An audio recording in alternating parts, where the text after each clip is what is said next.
जय गुरुदेव, जय जय गुरुदेव, जय जय गुरुदेव, जय जय गुरुदेव।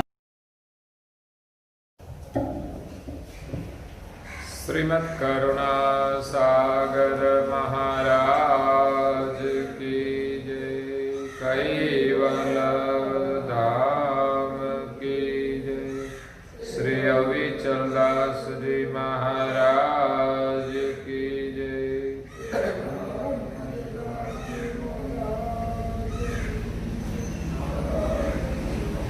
सत्केवल साहिब, सत्केवल साहिब, सत्केवल साहिब।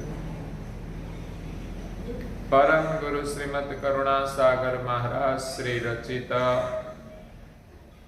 पंचम स्वसंवेद यानी पंचम सूक्ष्म वेद, निजपति परम प्रभाव स्कंद है चौथा और चौपाई नंबर है 69।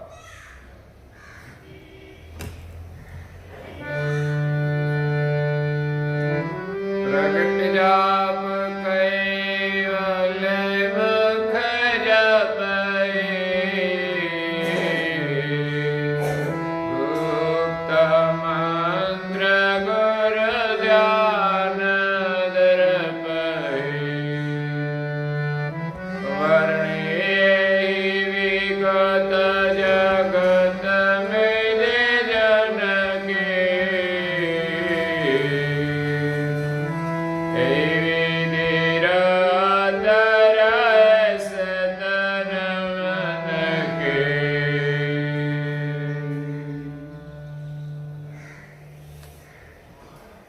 प्रिय भक्तजनों, ज्ञान संप्रदाय के आद्य स्थापक अनंत ब्रह्मांडाधीश विश्व नियंता सकर्ता सत कैवल के परम विशेष अंश,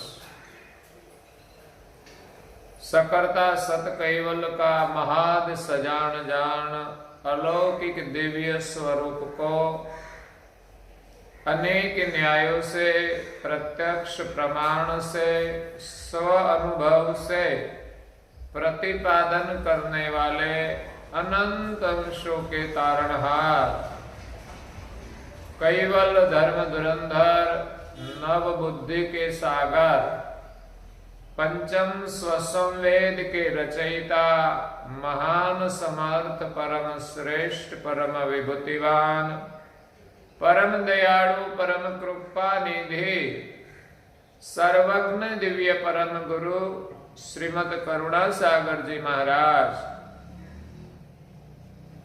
जगत के जिज्ञासु और मुमुक्षु अंशों को यथार्थ ज्ञान का उपदेश देते हुए अपनी अलौकिक अमृतमय वाणी में स्वरचित पंचम स्वसंवेद ग्रंथ के चौथे स्कंद की 69वीं चौपाई में कैवल मंत्र की महिमा का वर्णन करते हुए कहते हैं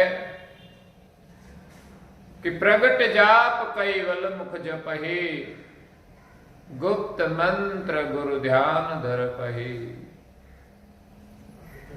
जीवों के कल्याण के लिए दिव्य परम गुरु जी ने भक्तों की समझ के अनुसार 2 मंत्र प्रदान किए हैं। इसमें पहला सरल मंत्र है प्रगट जाप कैवल, जिनका सुमिरन सब कोई कर सकते हैं। छोटे बालक भी कर सकते हैं, युवा भी कर सकते हैं, प्रौढ़ भी कर सकते हैं, वयोवृद्ध भी कर सकते हैं, भाइयों भी कर सकते हैं, बहनें भी कर सकते हैं। इसलिए परम गुरु जी ने सरल मंत्र दिया है जो बच्चे भी कैवल कैवल का सुमिरन कर सकते हैं। हमारे यहाँ मंत्र लेखन की भी परंपरा है कि केवल केवल लिखकर हम सुमिरन करें। तो इसमें बच्चे भी कैवल मंत्र का लेखन करते हैं और जो निवृत्त है ऐसे वयोवृद्ध भी बैठे बैठे लिखते रहते हैं। वो एक बहुत अच्छा कार्य है। दिव्य परम गुरु जी ने सभी जगह ये 2 मंत्र का उपयोग किया है। आज हम मंत्र की महिमा का वर्णन करते हुए पालकी दीप का वर्णन करते हैं। दिव्य परम गुरु जी सालम दीप से पालकी दीप में आए तो वहां से सभी को ज्ञान उपदेश देकर दिव्य परम गुरु जी पालकी दीप में पधारे। पालकी दीप के लोग आत्मज्ञान से अनजान थे। पालकी दीप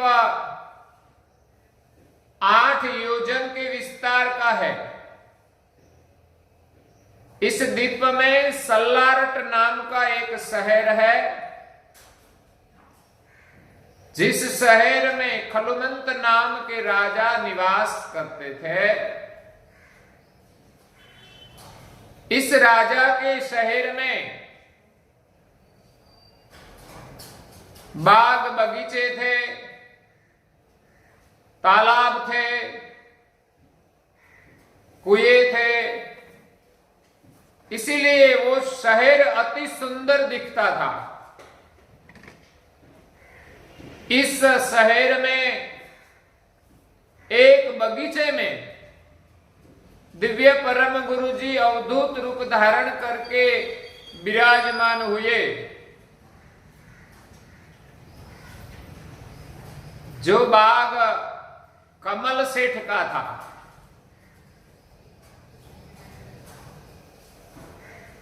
उनकी पत्नी का नाम कनक सेठानी था। सब लोग को पता चला कि यही बाग में कोई महापुरुष विराजमान है, तो श्रद्धा के अनुसार सब लोग दर्शन करने के लिए आने लगे। जो जो दर्शन करने आते थे उनको दिव्य परम गुरु जी ने आत्मज्ञान प्रदान किया कि शरीर चलाने वाला चैतन्य का स्वरूप कैसा है, वो किसका अंश है।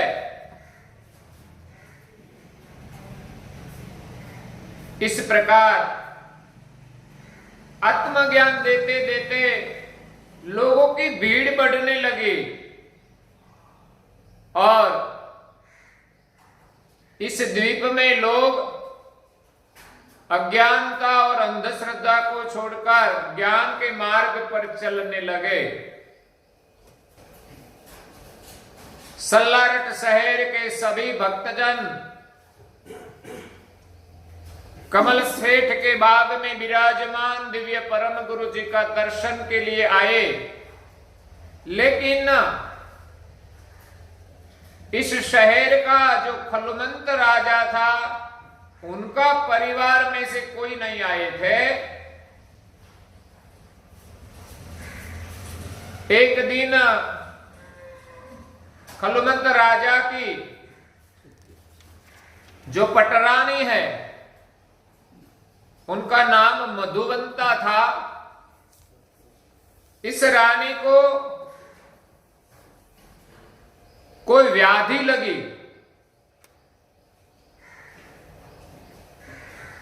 रानी बीमार हो गई। राजा को पता नहीं चला कि रानी कैसे बीमार हुई। दिव्य परम गुरु जी कहते हैं स्वरचित अगाधबोध ग्रंथ में, ताकुराद लगे कोई आए, करन लगो बहुराय उपाय।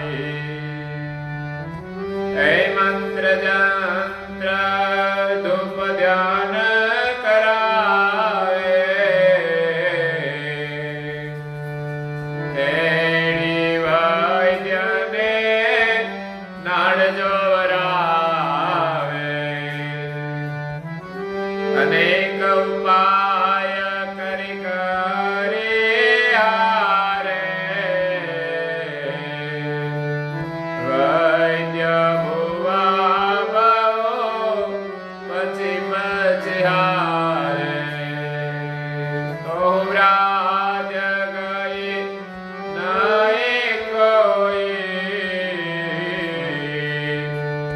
राजा के मन दुखदायक होई। रानी को कुछ व्याधि होने लगी, पीड़ा होने लगी। तब राजा ने वैद्य बुलाए, उपचार किया, लेकिन ठीक नहीं हुआ।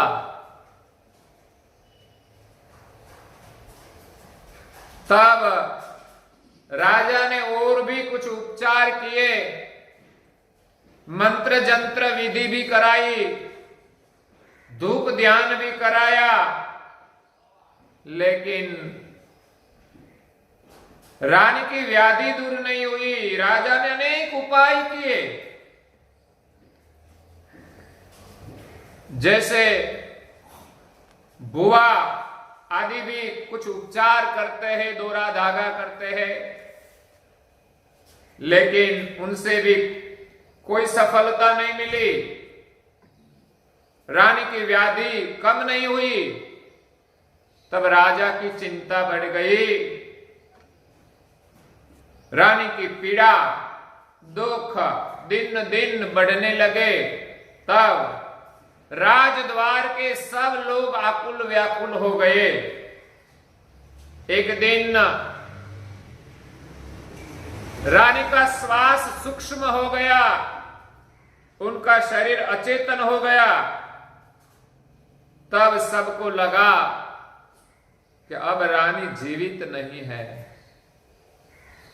तो रानी को भूमि पर शयन करा दिया और सबने जाना कि अब रानी मर गई है। उसी वक्त दिव्य परम गुरु जो कमल सेठ के बाग में विराजमान थे, वहां से जागृत होकर स्वयं राजा के द्वार पधारे। जब दिव्य परम गुरु जी राजा के द्वार पधारे, तब राजा ने आदर सम्मान दिया। परिवार को दुखी देखकर दिव्य परम गुरु जी ने पूछा कि क्या हुआ है। रानी को व्याधि कहां से लगी। तब खलुमंत राजा ने कहा कि हमारी कुल देवी का एक देवल है, वहां रानी दर्शन के लिए गई थी और राजद्वार वापस लौटते बीच में से उनको व्याधि लगी। इतनी बात राजा ने कही। दिव्य परम गुरु जी उनकी बात समझ गए और सर्वज्ञ गति से वो जानते थे, लेकिन राजा को पता नहीं था कि रानी को क्या हुआ है। राजा ने तो जितना हो सके उतना सभी उपचार किया। आज भी लोग ऐसा करते हैं, बीमारी लगती है, अच्छा नहीं होता तो और उपाय भी करने लगते हैं। कभी तांत्रिक के पास जाते हैं, कभी ज्योतिष के पास जाते हैं, कभी हाथ में अंगूठियां पहनते हैं, नंग पहनते हैं, कुछ ग्रह शांति कराते हैं, कुछ कुछ करते हैं। जो कोई बताए कि ये करने से अच्छा होगा तो वो कराते हैं। इसी प्रकार राजा ने सब कुछ उपाय किए, लेकिन रानी को अच्छा नहीं हुआ, क्योंकि उनको पता ही नहीं था कि रानी को हुआ क्या है। लेकिन जब राजा ने कहा कि रानी कुल देवी के दर्शन के लिए गई थी और रास्ते में वापस आते ही बीच में से उनको व्याधि होने लगी, दिव्य परम गुरु जी ने कहा कि इस रानी को एक महाबलवंत डाकिनी का प्रकोप हुआ है। और इस डाकिनी ने इस रानी का पूरा शरीर सुच लिया है।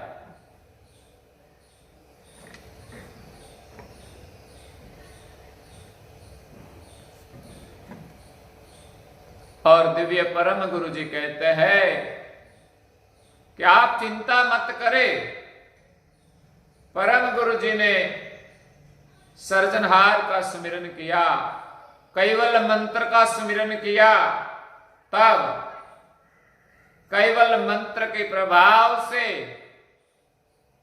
मधुवंता रानी को जो डाकिनी का प्रकोप हुआ था वो रो रो कर भागने लगी, भयभीत होकर भागने लगी। जब वो डाकिनी रानी के शरीर से चली गई तो रानी स्वस्थ हो गई। सब लोग जो शोक के सागर में डूबे हुए थे वो प्रसन्न हो गए। रानी को स्वस्थ देखकर सब इतने खुश हो गए कि बहुबीड़ भंजन साहेब रानी का प्रकोप दूर करके निकल गए। कमल सेठ के बाग में अपने स्थान पर आकर बैठ गए। यहां राजा प्रसन्नता के नशे में था, इसलिए पता नहीं चला। लेकिन थोड़ी देर के बाद पता चला कि ये महापुरुष कहां गए। पूछने लगे तो गांव लोगों को तो पता था कि वो तो कमल सेठ के बाग में विराजमान है। तुरंत ही राजा और रानी परिवार के साथ कमल सेठ के बाग में गए और प्रणाम करके विनती करने लगे, हे प्रभु, आप कहीं दिन से यहां विराजमान हैं, लेकिन हमको पता नहीं, इतने दिन से आप यहां विराजमान थे, हमको आपकी पहचान नहीं हुई। राजा विनती करने लगे कि आप हमारे द्वार पधारे और हमारे परिवार का कल्याण करें। और जिस बाग में परम गुरु विराजमान थे वो कमल सेठ और कनक सेठानी भी परम गुरु जी के शरण में प्रार्थना करने लगे और कहने लगे कि हे प्रभु, आज दिन तक तो हम सामान्य भाव से आपका दर्शन करते थे, सेवा करते थे, लेकिन आज हमें पता चला कि आप एक दिव्य स्वरूप धारण करके जीवों के कल्याण के लिए पधारे हैं। आज पता चला कि आप तो स्वयं परमेश्वर है। परम गुरु जी का नाम था बहुबीड़ भंजन साहेब। राजा ने जब विनती की अपने द्वार ले जाने के लिए, तब बहुबीड़ भंजन साहेब ने अनुमति दी। तो राजा ने वाजे बाजे के साथ राज दरबार में ले गए और वहां सत्संग सभाएं हुई। सत्संग सभा में दिव्य परम गुरु जी ने सगुण निर्गुण का ज्ञान देकर उन सभी उपासना की हद बताई और सगुण निर्गुण के पार सृष्टि के सर्जनहार कैवल करता है, जो पिंड ब्रह्मांड से परे है। उनकी लक्ष्य गति का ज्ञान दिया, श्रोता जनों की समझ में आया। तब सब नाशवंत उपासना छोड़कर परम गुरु जी ने जो ज्ञान दिया उसके अनुसार उसने परम गुरु जी का शरण ग्रहण किया। परम गुरु जी ने सभी भक्तजनों को उपदेश दिया, दीक्षा प्रदान की। इसमें सबसे पहले राजा और रानी को उपदेश दिया और बाद में कमल सेठ और कनक सेठानी को उपदेश दिया।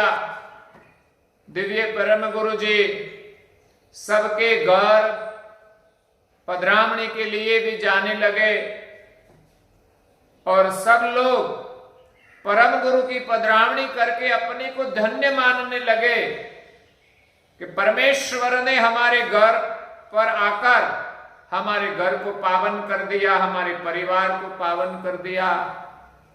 परम गुरु जी ने सभी को मंत्र दीक्षा प्रदान की और वहां एक धर्म स्थान का निर्माण किया, एक मंदिर बनवाया। बाद में परम गुरु जी मंदिर में रहने लगे। इस मंदिर में 400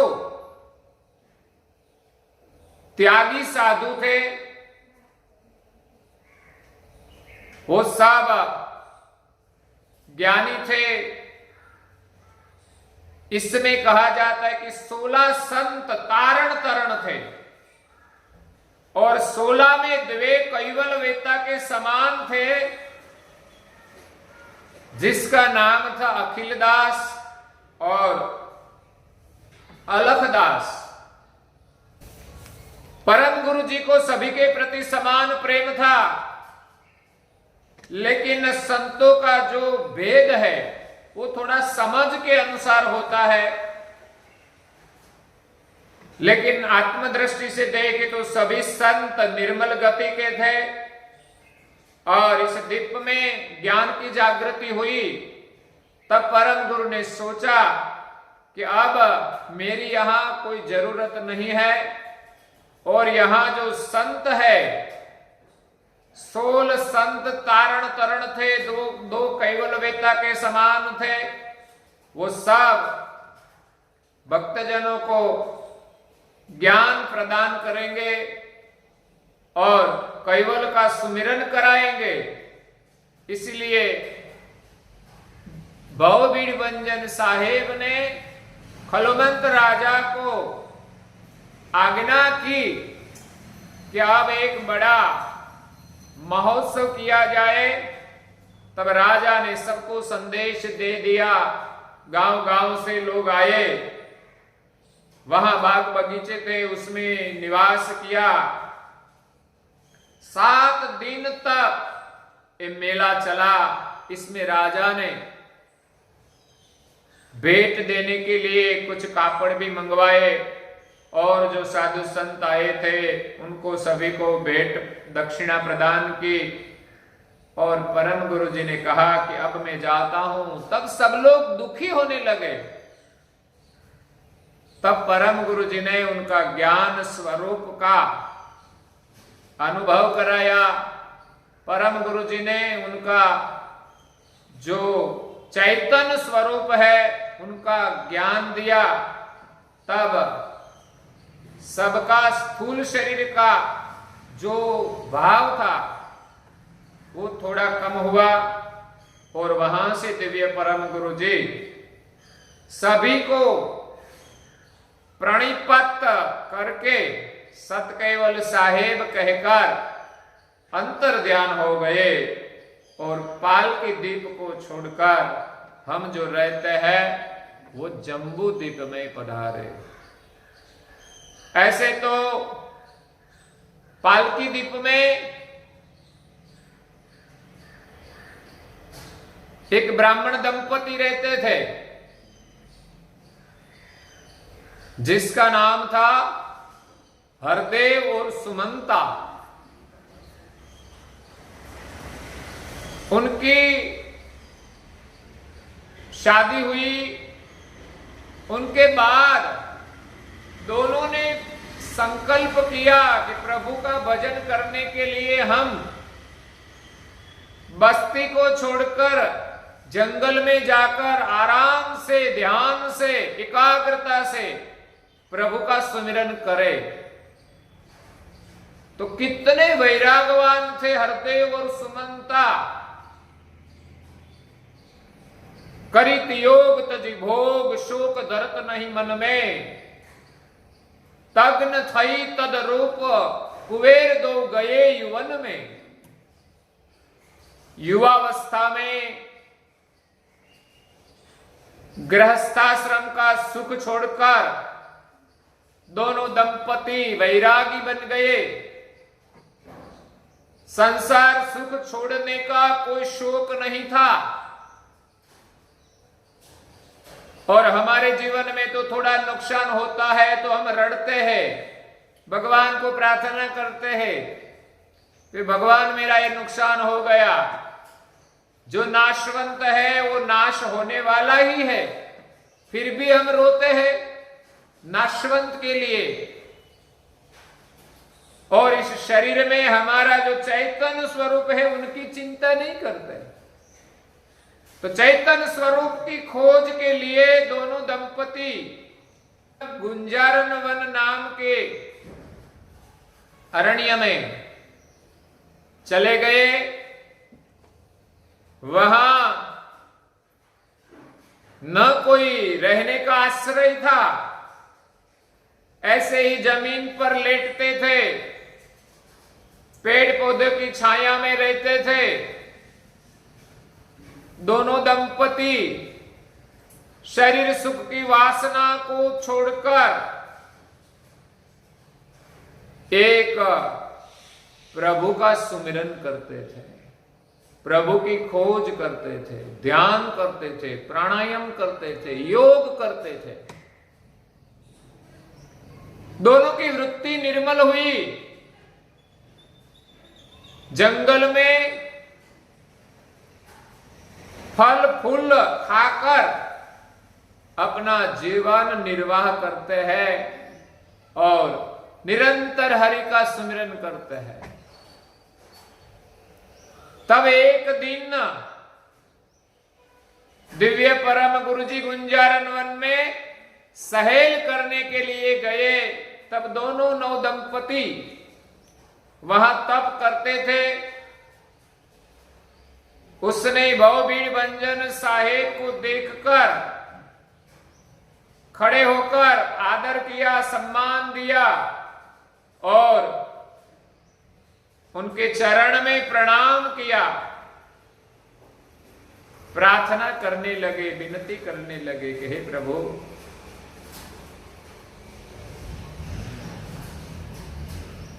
परम गुरु जी की सेवा करने लगे। दोनों दंपति की सेवा से दिव्य परम गुरु भवबीड़ भंजन साहेब प्रसन्न हुए। प्रसन्न होकर कहा कि आपको क्या चाहिए, क्यों इतना कष्ट सहकर साधना करते हो। तब दोनों दंपति ने कहा कि हमें संसार सुख की कोई चाहना नहीं है, कोई आशा नहीं है। हम तो केवल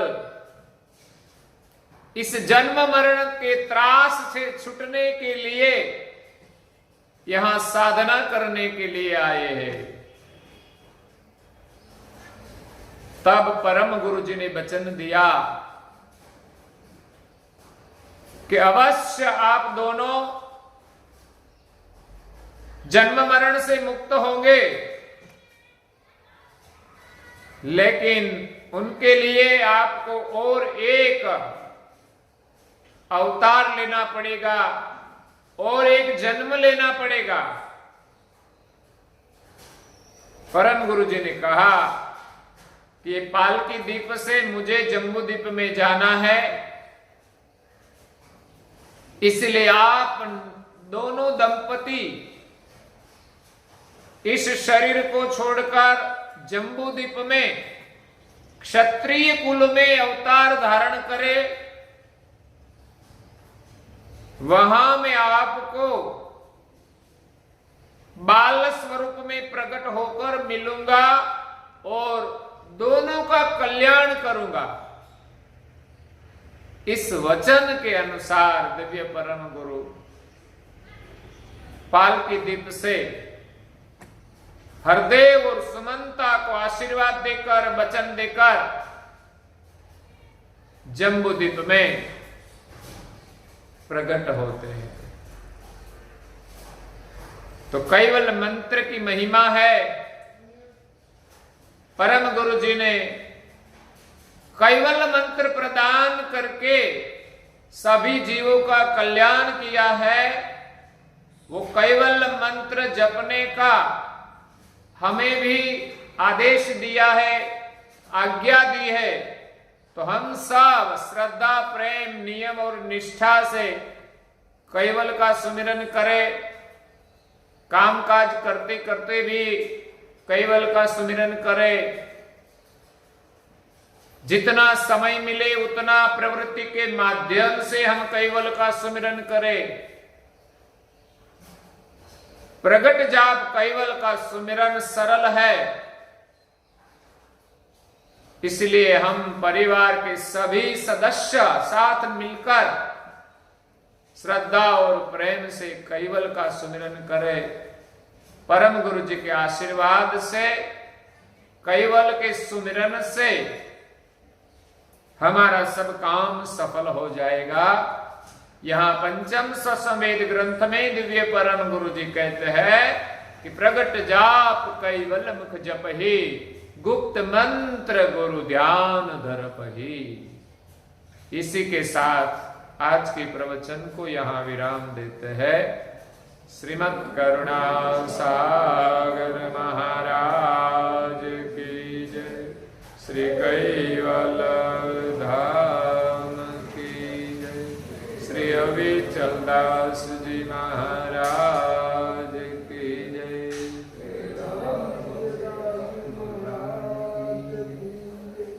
सत केवल साहिब, सत केवल साहिब, सत केवल साहिब।